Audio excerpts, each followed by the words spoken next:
মনে করি আমি অন্যদের কথা শুনলাম, কবিতা শুনলাম,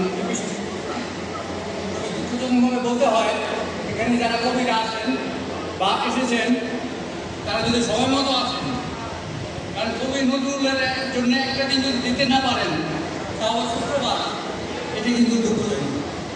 আসলে হয় কি তারা যদি নাম না দেন তারা কবিতা বলবে, ডাকতে সুবিধা হয়। আর আমার ব্যক্তিগত অসুবিধা, আমি চেষ্টা করি প্রত্যেক কবির কবিতা শোনার জন্য। তার কারণ হলো আমি যে কবিতা লিখি, আমি যদি অন্যের কবিতা না শুনি আমার কবিতা কে শুনবে, কে করবে?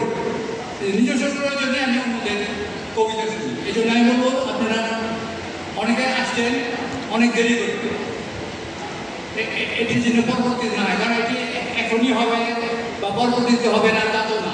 শুধু একটা অনুষ্ঠানের মাধ্যমে একে কবি হিসাবে ধরে নিতে হবে, এটাও ঠিক না। তো অতিথিরা আসছেন বিভিন্ন জায়গা থেকে, আমি প্রত্যেকে ধন্যবাদ দিই।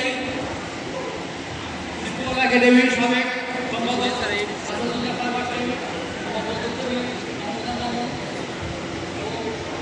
শরীফ ইসলাম সরকার প্রোগ্রামের পালক, তারা এই অনুষ্ঠানটি করার জন্য দীর্ঘদিন যাবৎ কাজ করে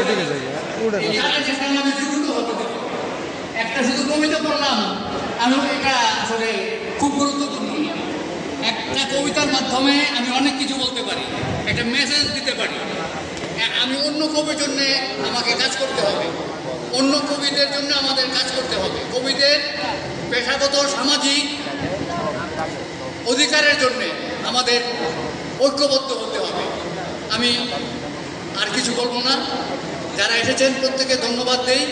আপনারা দয়া করে আমার দীর্ঘ অনুষ্ঠানের পরেও আমাকে কথা বলার সুযোগ দিয়েছেন, আমি সেজন্য আনন্দিত। আপনাদের প্রত্যেকে শুভেচ্ছা জানাই এবং দীর্ঘায়ু কামনা করি।